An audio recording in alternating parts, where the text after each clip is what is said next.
Hello, everybody.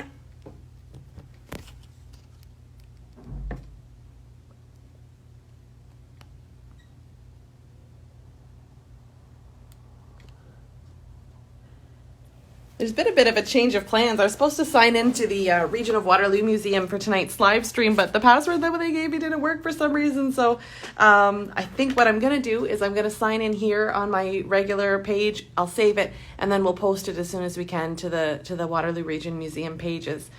So sorry about the confusion. A little bit of a scramble at the last minute. It's probably my fault. Of course, I didn't check it ahead of time, but we're here, and I'm going to go ahead with the demonstration. And if all else fails, we can always go live another time and try it again. So hopefully this will work out. I'm just going to give everybody a few minutes to sign in. It seems like it's been forever since I've done one of these live streams. I've been very lucky to have done a series of them at the Waterloo Region Museum is tonight. I've done the City of Waterloo Museum and the Joseph Schneider House and McDougall Cottage. So this kind of finishes up my tour of all the museums in the region and some art inspired by each of the locations. So I have this set up right here. Oops, excuse me. Let me just try to show you. This is a painting that I did live on location at Dune. So last year I had the amazing opportunity to volunteer as a costumed interpreter at Dune. And they gave me a costume, and it was like living the dream. I was so excited to be in costume, and I walked around for several days last summer painting different scenes from the area. And we chose this one. This piece particularly is now going to be in their collection for their disposal. So I don't have the original with me, but I did print out. So we're going to be painting the church right here. So we're going to start with quite a detailed drawing, and then I'll chat a little bit as we kind of go on. So one thing that's always important, and I always really look at composition. I've done this so many times where I get started on the base of my drawing and then I don't leave enough room on the top. And I have a feeling, if you can see my edges here, I probably did that when I was painting plein air as well. I got so caught up into the drawing. You can see that compositionally this is a little higher than I'd like. So just make note of that when you do your own drawing. I think I did an earlier lighthouse scene where I did the exact same thing. You start with the base of the lighthouse and you get to the top and you're kind of off the page, and that happens to the best of us. So I've just got my pencil here and I'm just going to start sketching it out, and I'll talk supplies while I do that. So I'm using Arches 100% cotton watercolor paper. That's what I like to use. And I'm just going to start with a quick loose sketch. A good thing to do is, instead of getting caught up in some of the details, is to really slow yourself down. Sorry, it's almost to do like a little pre-sketch before you really get sketching in the details. Because sometimes if you spend too much up here, by the time you get to the bottom, something's off and it's too late to really go. So plein air is so much fun. I absolutely love it. One of the stresses of plein air is, of course, getting everything right. You're in the heat. Your watercolor is drying fast. I remember every day that I seemed to volunteer there last summer, it was excruciatingly hot. And I think a lot of the first thing I was worried about is wearing the historic costume. I thought, oh my gosh, it's going to be so unbearably hot wearing, all those layers. But actually it wasn't. It was quite cool. And I stood in the shade to do this, and it wasn't really that big of a problem, surprisingly enough. So there's see, this is what I mean about adjusting as you sketch, and that's really normal. Of course, of the live demos that I've done, this is one of the more difficult ones. So I am going to try to slow myself down. Of course, the other challenge is now I'm flustered from not being able to sign in correctly. So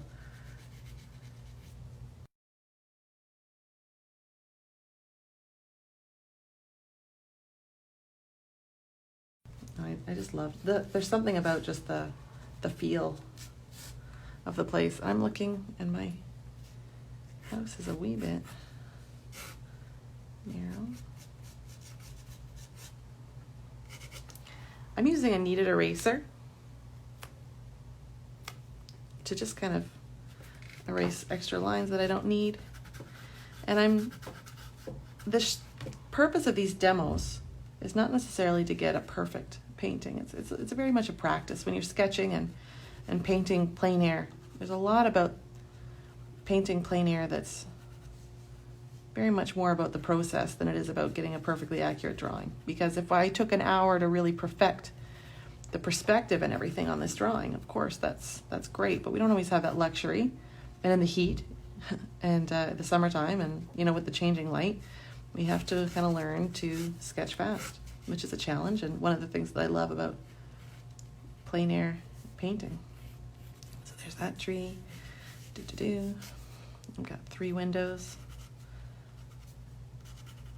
Now the building is in perspective, so I'm trying my best. Knowing formally how to draw in perspective is really helpful when you're painting and drawing architecture, especially doing it live.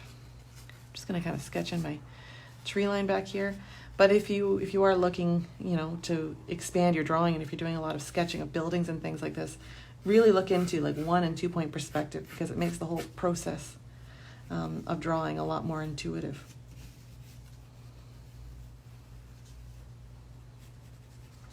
I know I've got some shadows here. I've got my doors to the church.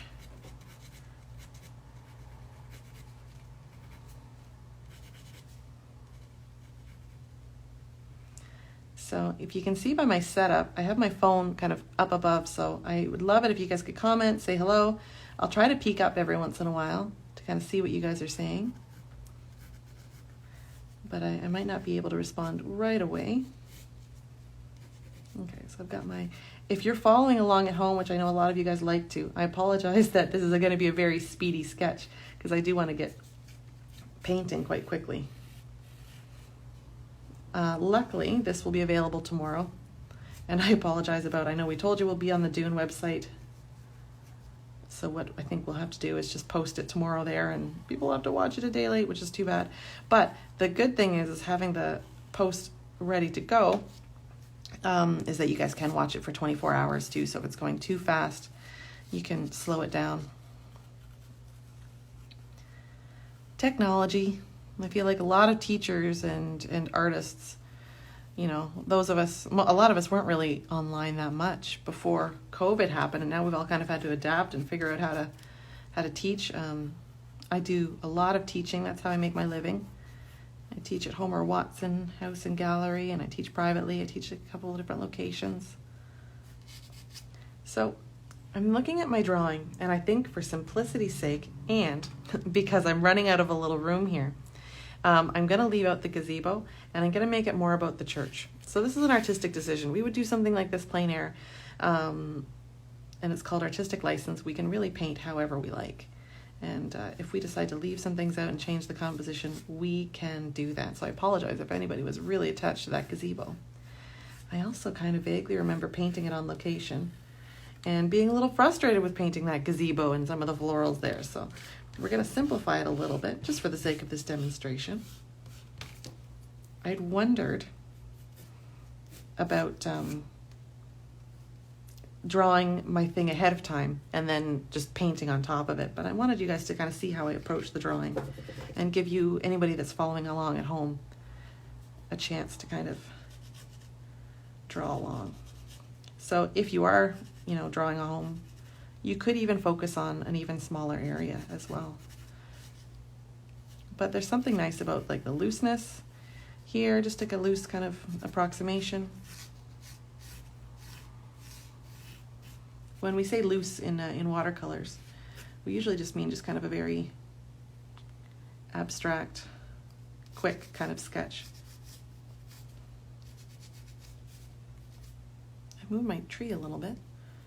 This is another thing why I really enjoy doing landscapes, is it doesn't have to be perfect. When you're painting a portrait or a very specific building, like I'll have to focus very carefully in here because that's very important. But, if a tree is like a foot to the left or something like that, it's not the end of the world. And I think I am going to leave that gazebo out. Oh, maybe not. I don't know. So when you're, painting a portrait and like if the left eye is off a little bit, it's very noticeable and everybody will immediately see it. But you have so much more forgiveness kind of when you're working in a landscape. So I like to say that, we're not necessarily drawing the scene. We're drawing a landscape inspired by the scene in front of us,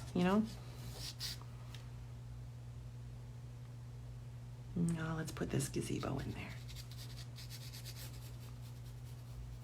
Not a gazebo, that's like pergola. Darn, what do you call it? Let's get some flowers in there. We'll make sure we have some flowers in here and here and here. Now let's take it out. We can do that. We have artistic license. But I know for time as well, I want this to be kind of a little bit more simplified. So that's my basic sketch. I want to just kind of go in here and make sure these details are nice and fine. Make sure that everything, and when you're urban sketching, and I could talk forever about the difference between like plein air sketching and urban sketching and things like that, you know, it's sometimes best just to get everything in a very sketchy nature and just kind of think now and, you know, paint now and ask questions later, I sometimes say, but I know that I want this to be a little bit more detailed. I don't really have a lot of detail on the top here. I feel like I want to put like an iron something up here, but I don't believe that was there at the time. There's just some lights from there. And then I'm just going to make sure my stairs are there. I think the morning that I was painting this, I remember there being like a choir practice or something in there, and it was just really nice to just listen. The birds were chirping, like there's so much nature around this area. It's just gorgeous. All right, so there's my sketch, my basic sketch, and I talked briefly about supplies. I've taped mine down. I'm going to be adding a lot of water, and so you probably will want to tape yours down with painter's tape. So I'm going to go ahead and paint. I use two paints normally. I like Holbein and Core paints, and I talk a lot about them on my normal channel at Candice Leyland Art, which I guess I'm on here tonight. But I've just got my basic palette. This is a heritage palette. This is one that I like to take plein air painting. When I was painting on location, I used something that was a lot more historically accurate. But I'm just using my Escoda brush. I love a number 8 with a good tip and with a round. And I'm just going to use a few colors. And I just saw Nicole emailed me. All right. Technology, so yeah, hopefully she'll direct people over here, so everybody that was hoping to see it can see it, and we'll save the feed. So darn.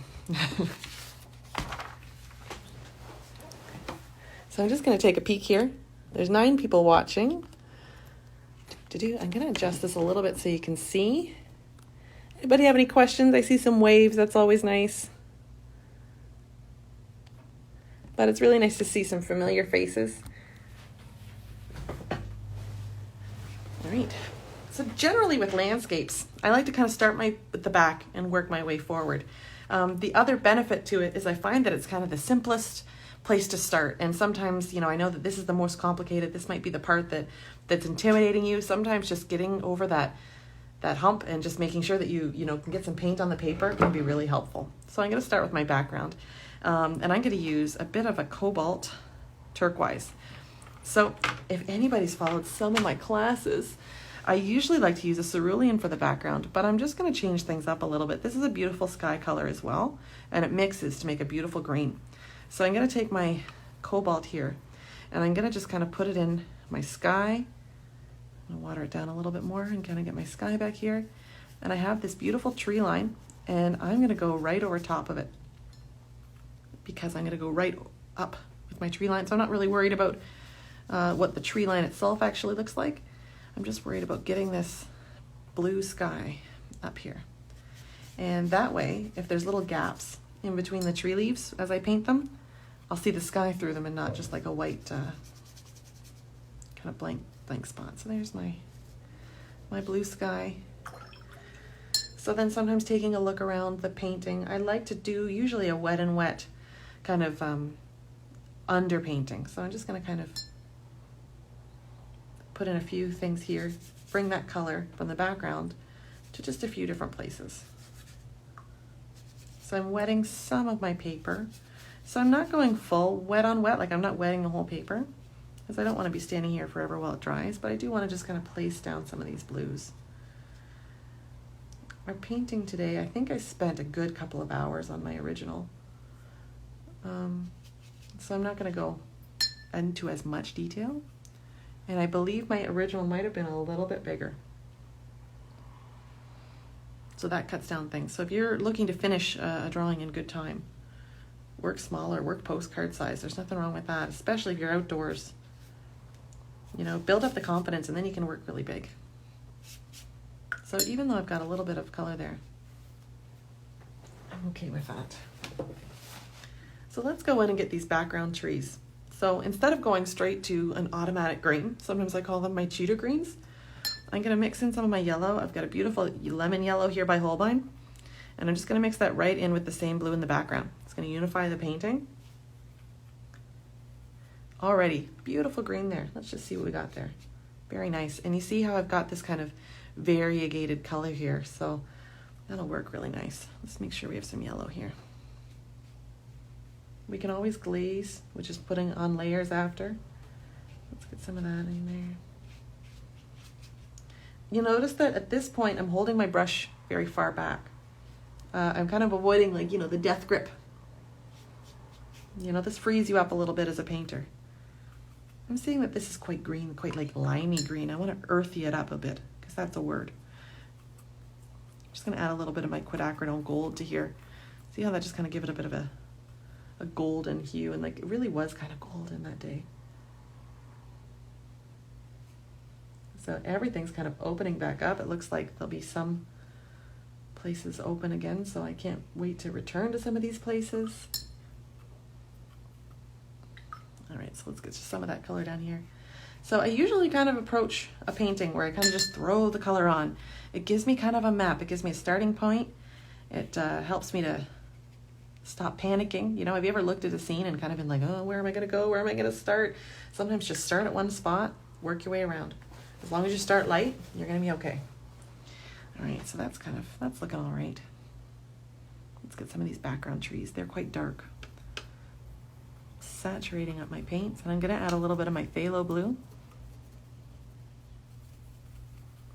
And I don't want everything to be super high chroma, so I'm using a lot of pure colors here, and that's how I like to work. However, in nature, everything's kind of earthy, you know, and it's not a big problem if you get some muddiness to some of your colors. So I'm adding a little bit of some different colors here, adding a little bit of the complement. If you're new and just kind of following on, I might be throwing a lot of terms out there. So sorry if I'm getting a little too advanced. I try to make these demos kind of for a variety of levels.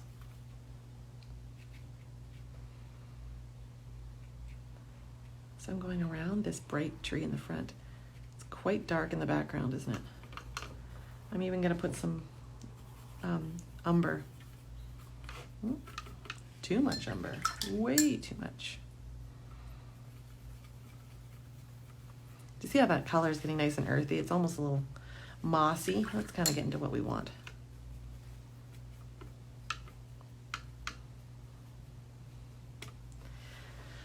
I know as a painter, one of my kind of struggles is to really slow myself down. And sometimes plein air painting, and when you're trying to do a very complicated scene, it can help you to do that. So I'm using a variety of colors. This is going to help me not have like kind of a dead background. I want this to constantly change up as I move across. Because every tree is different, the light's hitting it in different ways, and I want a variety. And that's why I like using palettes, I don't know if you can see here, with a really big mixing area, because that helps me to pick up a variety of greens. So if you see this puddle here, it's not one uniform green. I've got a lot going on there.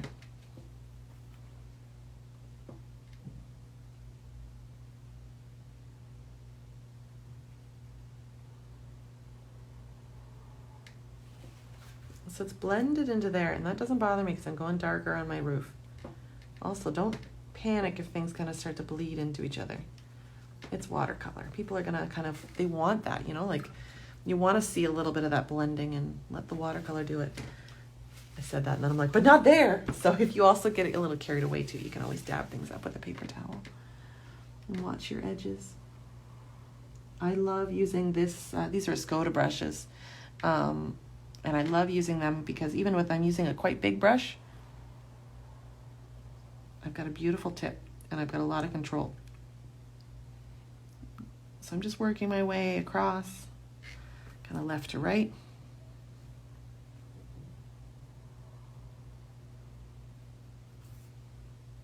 So you can go a little crazy. I do find when you're plein air painting and like the sun is like beating down on you, your painting is going to dry so quickly. So I might have to hit this up with a hairdryer.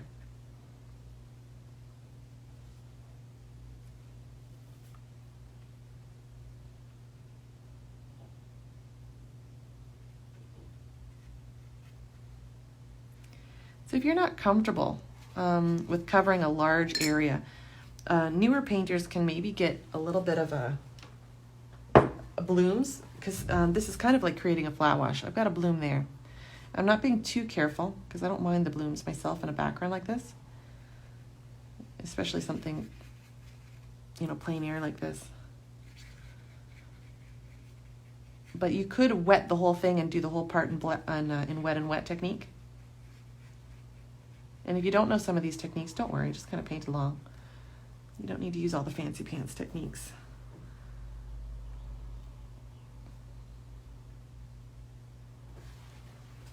You know what? I've noticed that there's some of these, there's like a fence here, so I'm gonna paint around these fence poles. This is taking a little bit of control.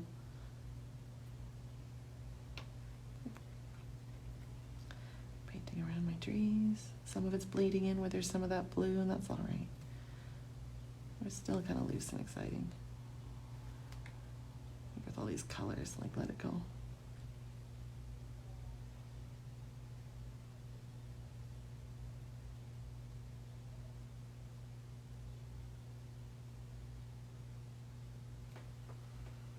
All right, and the amazing thing about painting, you know, this white church is already just painting around the church.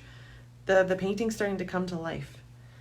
It's almost like you have to paint less, you know. People are very smart. Our brains are really advanced, and if there's something like a landscape, we've seen so many landscapes, not just paintings, but like landscapes in our life that people will fill in the blanks in their mind. You know, we know what a tree looks like. We don't necessarily have to have it the picture perfect, you know, tree. We're confident. We can fill in the gaps. Like, look at that. This is really kind of expressive. And I might be going a little bit wild tonight here. I do find that with watercolors, and I mean all art, all media, you know, your energy level and everything really kind of comes through. So let's take some of this quinacridone gold, or any yellow, any kind of warmish yellow. You can even put a little bit of orange in there.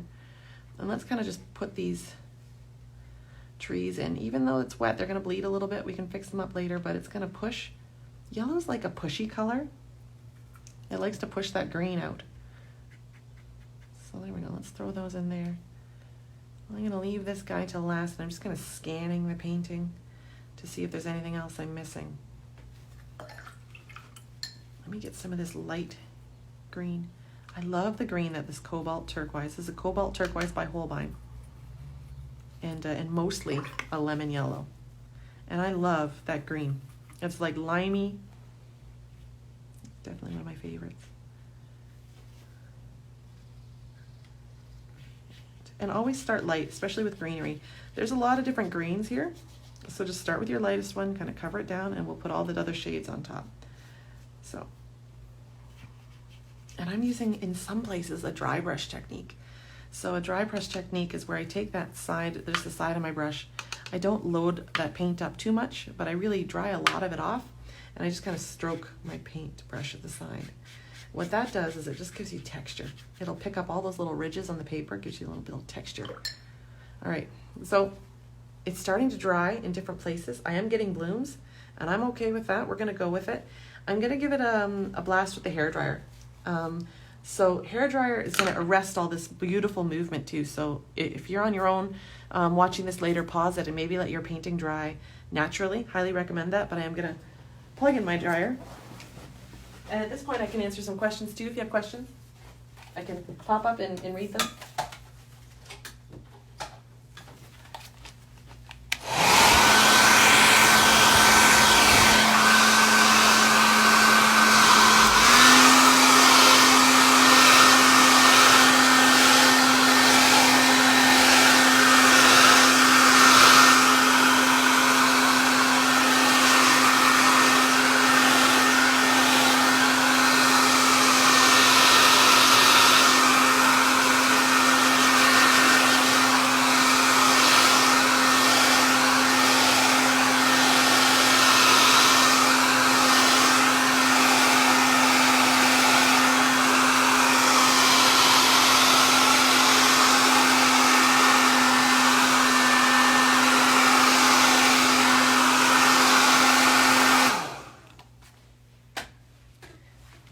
Mostly dry. I think that's all right. Let's kind of work on some details in the church here.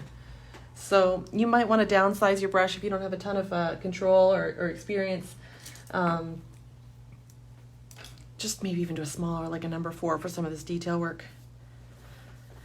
So keep in mind that, it's very normal to want to go really dark for this roof because we know it's brown or black or a very dark color. However, the light is hitting it. So don't try to go right to a dark black because it is, well, it's technically like the local color is quite dark.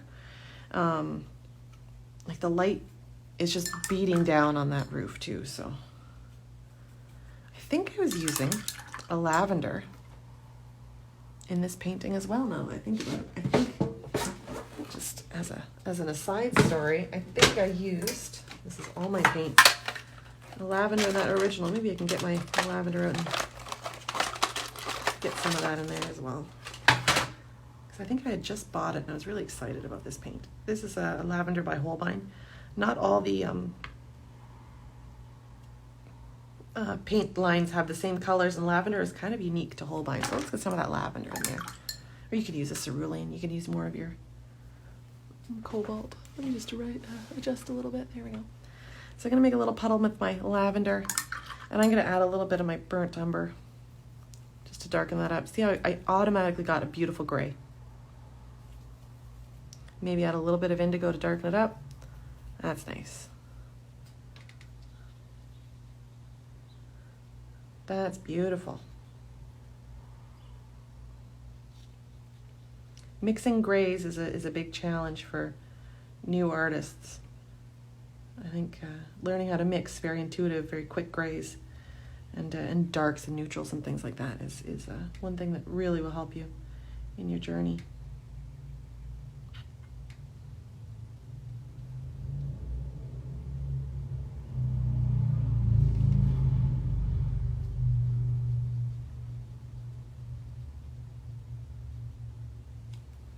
Adding a little bit more of indigo to this mix, maybe a little bit more of that burnt umber.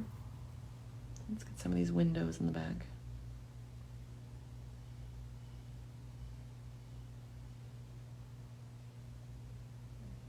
People might not know about me that I have a heritage resource management degree, and I went to University of Guelph for my BA, and I got a degree in studio art and in history, not art history, like history.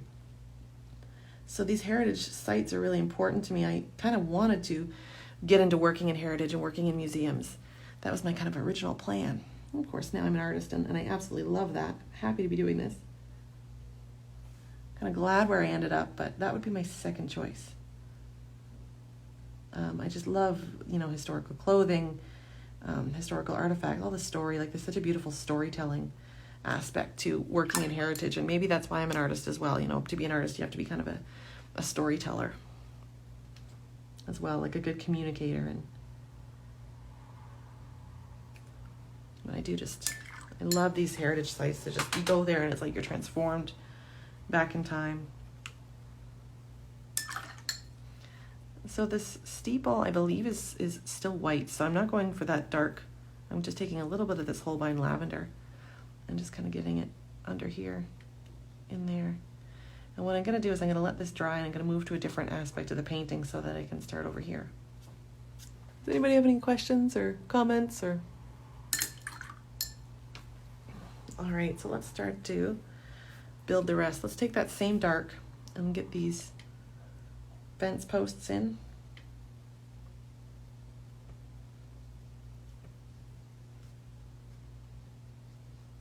It's all in the details, kind of in a painting like this. Knowing when to kind of stop, knowing when to not overwork it. I wonder if my original, I think if I was being really critical, I'd probably say that I overworked it a lot. So there's kind of a beauty in going back and kind of redoing a painting. I just feel like I talk to myself too much in these demos. You kind of look up and you're like, no one's here. I mean, you guys are all with me, but you know what I mean? That was one of the things, too, that I've always remembered that some of the interpreters at, like, the Schneider House used to tell me. When they're doing their job, they work and they do a lot of historical activities, and they'll be planting in the garden and doing all this in historical costumes. And I always remember them saying, well, it's kind of like putting on a play when no one's watching, you know? And I love that. It's not like, you know, there's no visitors and they're just not doing anything. They're always working and doing kind of exciting, historically accurate things. They're constantly learning, like the interpreters at all three sites, like the amount of knowledge they have. It's just unreal. Like every time I go, and I go a lot, I learn something new.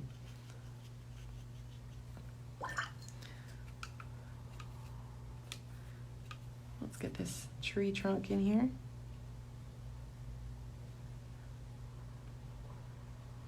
So my tree trunk is looking a little bit brown. I always tell people avoid chocolate bar trees. Because even though, you know, we're kind of taught that trees are brown, but if you really look, they're more like gray, and sometimes even in nature you kind of see like purples and beautiful colors through them. So avoid the temptation to kind of go right into your, you know, burnt sienna and paint chocolate bar trees.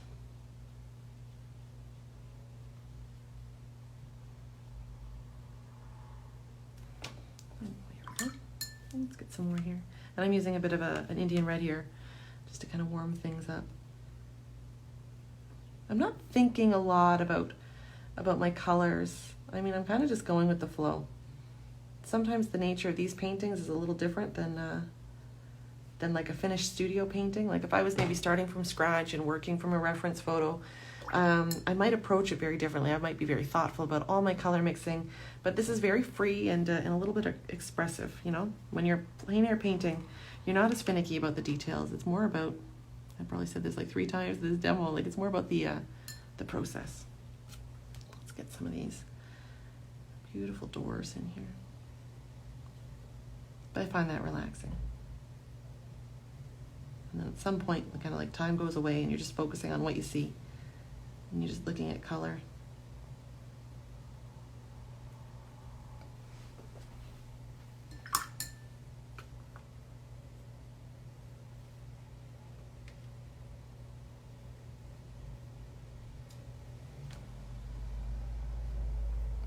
So a nice way to make a nice neutral is mixing a dark blue and your burnt sienna. It's a good way to get that dark.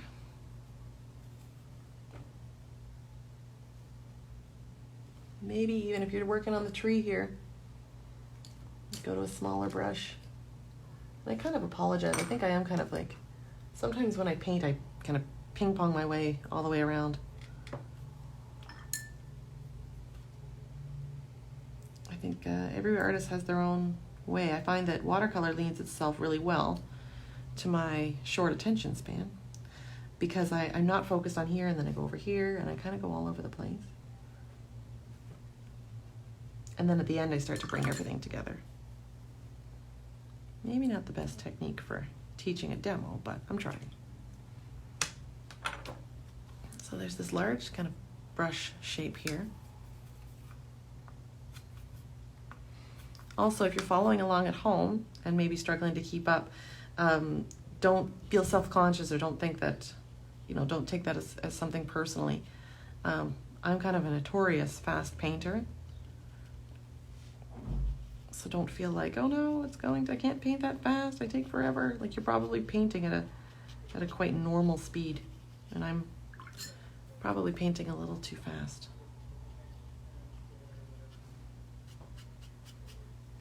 All right, so I really want to push these backgrounds back a little bit more. So what I want is to do another darker layer in here. So I'm going to mix that color up. I'm going to use some indigo. Indigo is a beautiful dark green. See, all my greens have kind of mixed together, but this kind of khaki color. That's all right, let's go for it. And I'm going to kind of go back in here, but it was really like the light was just kind of beating down.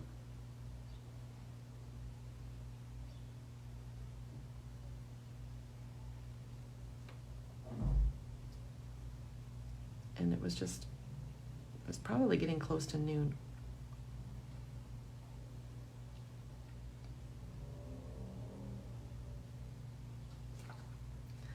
So this is like kind of considered negative painting.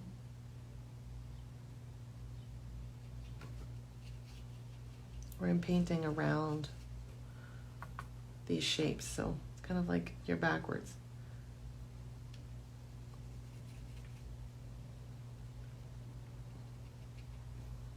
If anybody could put the time in the comments, that would be super. I wanted to kind of figure out what time we're at because I don't have my computer open.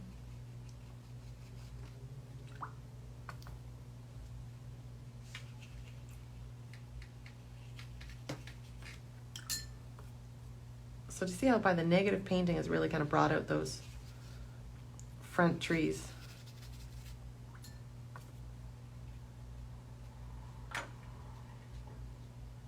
And it's going to bring out this steeple.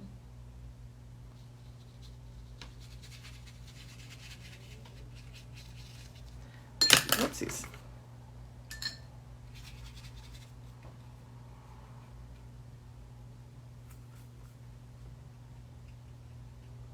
Adding just a few more green tones in here to give us some depth. Let's get some, there's some green shrubberies here. I always think when I say shrubbery, I think of the knights that say knee on Monty Python. And shrubberies. Let's get a little shrubbery here. And let's get a little shrubbery here, but I should probably shade this in before I finish my shrubbery. So I'm kind of happy with that space there. I'm going to go around it. So my original, you'll see that I don't have that space there, but I'm going to take it back here. Just a little space here. You can even drop in some darker colors right at the base too and let it blend. And a few little specks here, kind of where the leaves show through. I'm okay with that area. My house is coming along. All right. So I'm going to peek up.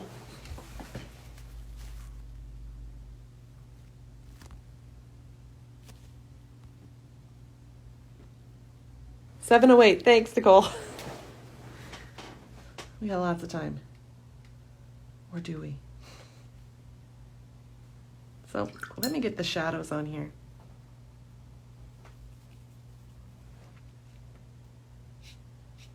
I'm going right over top, and I'm going in with a little lavender. Lavender is a beautiful color for like shadows on like white architecture like this. It just glows. I'm leaving some white flecks.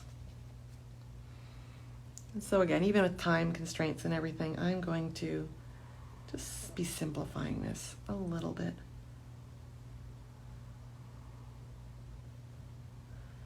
Which is all good. Negative painting again. I'm not painting in those white railings. I'm just kind of painting the space around them. I'm painting these in the positive.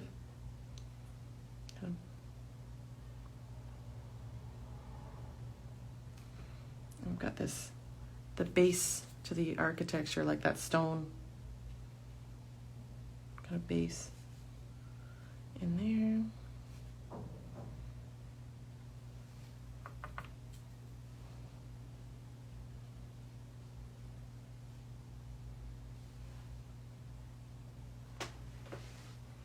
And a little bit of shadows on this steeple part. Let's bring that to life here. So just taking some of that same gray, maybe a little on the bluier side. Really kind of going on the side of the steeple. Let's put a little bit of a shadow down here. I'm just blending it across.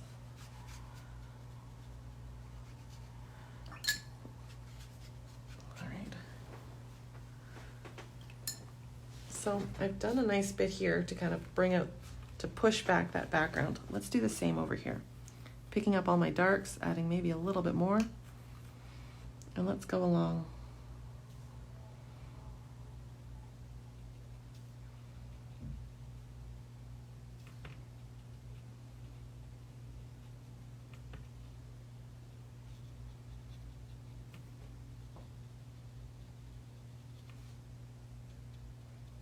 So I think, yeah, one of the things that I really have learned about plein air painting is when you're painting something the first time through, slow yourself down, take as many breaks as you possibly can, because it's going to help you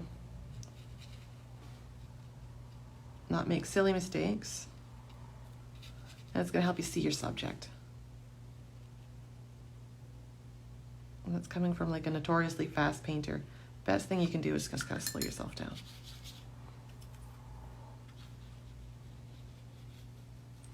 See, when I went kind of quick here, I'm looking at this tree. You know, when I said all that talk about how your trees don't have to be perfect, and I'm looking at this tree and I'm like, this tree is a little funny. That's all right.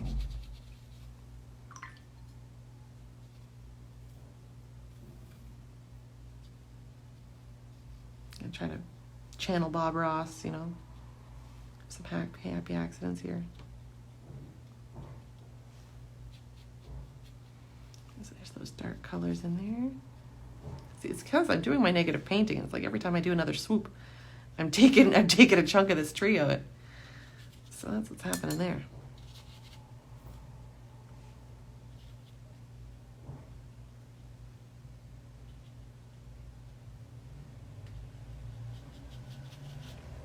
Softening all these edges with water.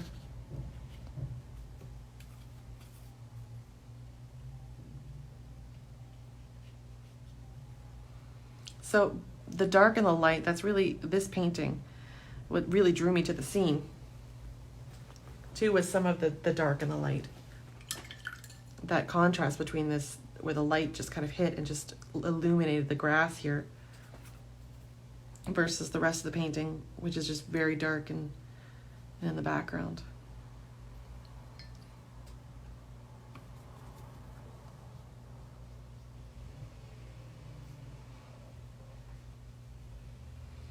Let's get some shadows in here.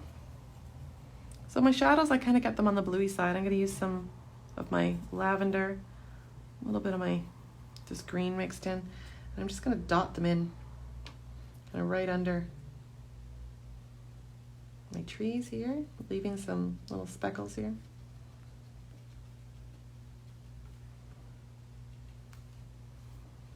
Let's get a little bit under here.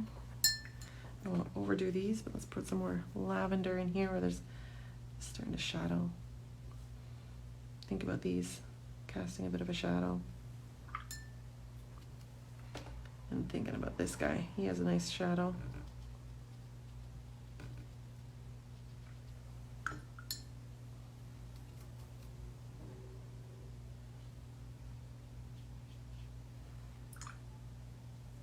This needs to be a lot darker. See, at this point, I'm really kind of backing off a little bit, really kind of looking at the painting as a whole.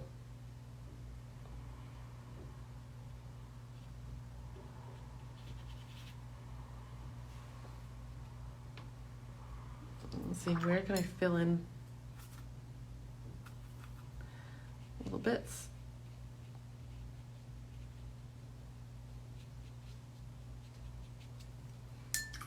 So we're coming right down to the path here, and there's even a very subtle shadow kind of under the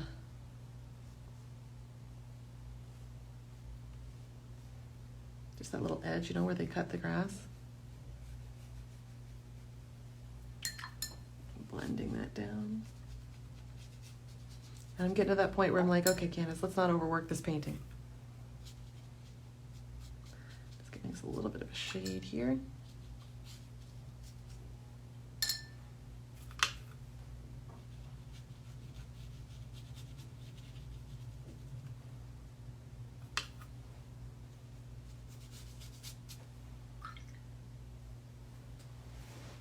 And I missed this whole area here. So you might want to go to another small brush. Let's say like a 2 maybe. What do I got here? I got a number 2. Let's take a nice dark color and paint in that church door. The doors are wide open, so it's just kind of the shadow inside. So I'm mixing my indigo with a little bit of burnt umber to make a nice dark. That's like my cheater kind of dark shadowy color, because it's not like a, I don't like to go in right with the black because there's no black in the entire painting. If I went into like a dead Mars black or something like that, or a lamp black, all you're going to see is bam, door. So I don't want it to be take over the painting. I think my door, compared to my original, it's a little bigger. That's all right.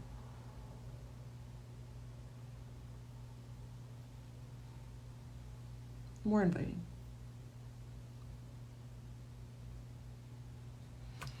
And again, we've got this beautiful kind of stained glass. This is where you want the tiny brush.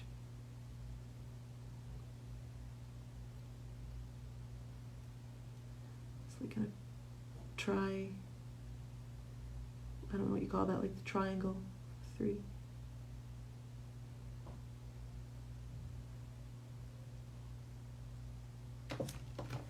That's all right. Let's get some shadow here. See, now I'm starting to get these nitpicky little details.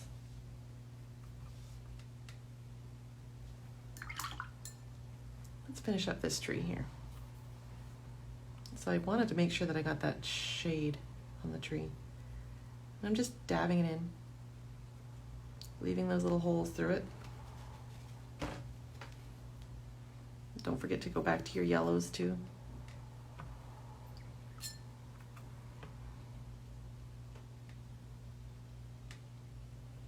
It's kind of like a stippling approach, if that makes sense.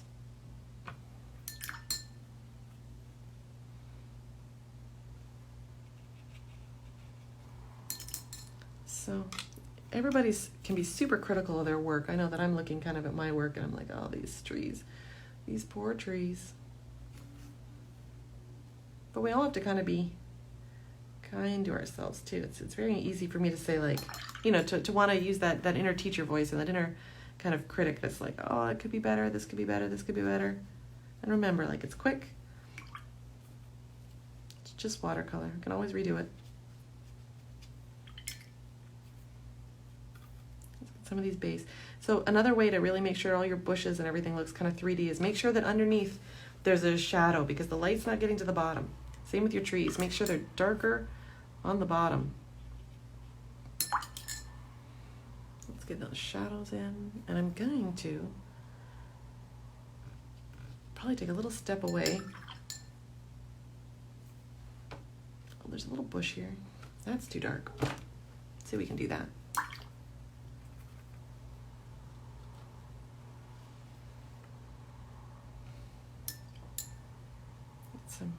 That church has a bit of a shadow.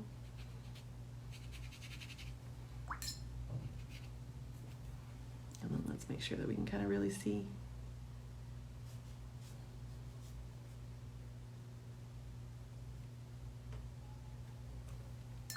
They're dark, so maybe a little bit darker for these wooden doors.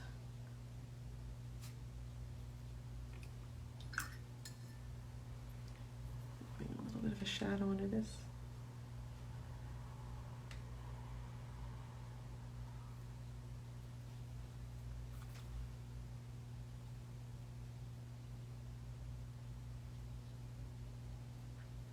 So I think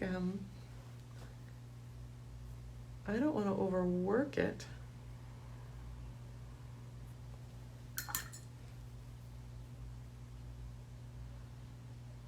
So I've kind of, you know, I keep talking about slowing down, and I am feeling that I might have rushed this a little bit. That's all right. There are some flowers here.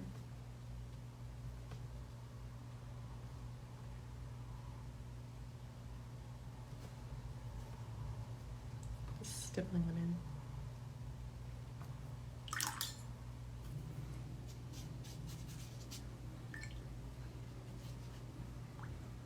Getting some really those loose brushes. If anybody was here for my McDougall Cottage demo, it's just kind of the same technique for those same trees in the front. Not too much water there.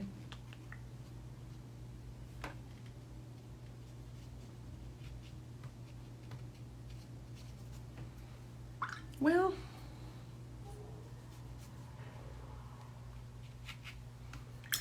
I think that's about it. I feel like this is a little stark. Let's just kind of go back over and just make this one shade darker.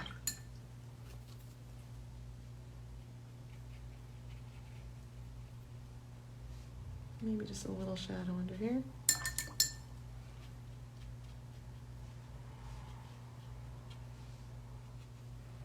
And let's call that, I think, a day. So I hope everybody kind of has followed along. Sometimes when you stand up too. Okay, I keep changing my mind here. I want this to be a little bit more noticeable. This just looks a little too stark, you know?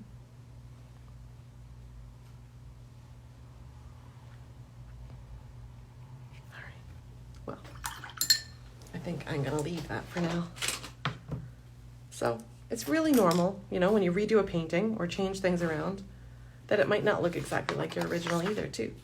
Think about time constraints, too. So where this might have been a painting that took 2 hours, this has taken just under 1 hour to, and just, you know, slowing down and the purpose of, like, you know, when you're talking at the same time, too, that difference between focusing. So I know that I'm myself looking at it and being hypercritical and looking at little details, and I think in this case, I'm like, oh, I like my original better. But sometimes you find when you redo something, just even putting less details in it, maybe I overworked it a little less. And maybe there's aspects of this painting that's a little bit better. Actually, I do like the looseness and the freshness of these flowers here. So this might be what you call a do-over. You might do it again. And it might be a really great learning opportunity to kind of play with your tree shapes and adjust them. Put a little bit more finesse into your drawing if you go and do it again, and things like that. But I think on a whole, that's my interpretation of the church at Doon Heritage Village. So I hope you guys liked it. Does anybody have any questions? And otherwise I'll sign off. This video will be available.